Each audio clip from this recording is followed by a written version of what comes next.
नमस्कार एम के न्यूज को स्वागत। नियमित हेले स्कीमाटिक कनिष्ठ शिक्षक धन्यवाद जणाइले शिक्षक वृंद। राज्य मुख्यमंत्री मोहन चरण माझी गतकाली स्कीमाटिक कनिष्ठ शिक्षक मानक नियमित करिसेंती। 2023-24 वर्ष में नियुक्ति पाइथिबा एही वर्गर कनिष्ठ शिक्षक मानक नियमित कराଯାଇଛି। एहा द्वारा राज्यर 13,000 रु अधिक एवं कोरापुट जिल्लार 500 रु अधिक शिक्षक उपकृत हेबे। एथिपे कोरापुट जिल्लार स्कीमाटिक कनिष्ठ शिक्षक माने राज्य मुख्यमंत्री मोहन चरण माझी को धन्यवाद जणाइछंती।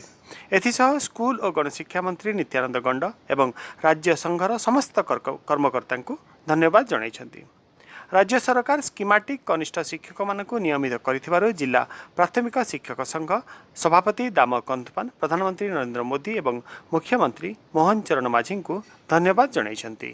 प्राथमिक शिक्षा व्यवस्था क्षेत्र में जो चुक्ति प्रथा बा जो कला प्रथा थिला दीर्घ दिन धरी जो स्वप्न थिला संघर्ष थिला ता अतीत विगत दिन में सफलता हासिल करछि। सफलता पछरे आमर कथा कही कथा दे कथा रखिथिबा सरकार लोकंकर सरकार जनप्रिय सरकार माननीय मुख्यमंत्री एवं गणशिक्षा विभाग मंत्री को आम धन्यवाद ज्ञापन कर संघ तरफ सहित जो स्कीमाटिक रु आम रेगुलार हेलु यहाँ केवल गोटे पदोन्नति नुहे यहाँ गोटे सम्मान कथा गोटे अधिकार कथा दीर्घ दिन गोटे आमर दाबी रही है जोटा कि आम लोकप्रिय सरकार मानिले से पुनः आम मुख्यमंत्री एवं विभाग मंत्री को धन्यवाद ज्ञापन करने सहित आम राज्य जिला संघर सभापति यज्ञ भाई उपदेष्टा मनोज भाई को धन्यवाद ज्ञापन करुँ।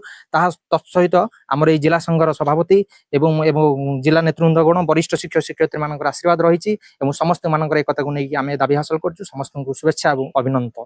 आज सरकार जो ऐतिहासिक पदक्षेप नहीं आम सरकार को धन्यवाद ज्ञापन करुचु। सरकार ये 24 वर्ष कला प्रथा को उठे देकिना केवल प्राथमिक शिक्षा नुहे पूरा देशर भविष्य गोटे दृढ़ कार्यानुष्ठान ग्रहण कर कहीं शिक्षा व्यवस्था होची देशर मूलदुआ आउ सरकार आज ताकू जेहेतु शिक्षक सम्मान टाक से फेरे देते तेणु से देशर मूलदुआ को सुदृढ़ कर देते। तेणु जो शिक्षक मैंने आज जी मनोबल सहित काम करते आज से रेगुलार होगा निजर सम्मान फेरी पाइबा आउर दी गुण मनोभाव नहीं सरकार पुणी काम कर चलिए देशर जो भविष्य गठन जो दायित्व सरकार देते से आहरी आगू नहीं जाए और देश को बहुत आगे नेबार चेष्टा करेंगे।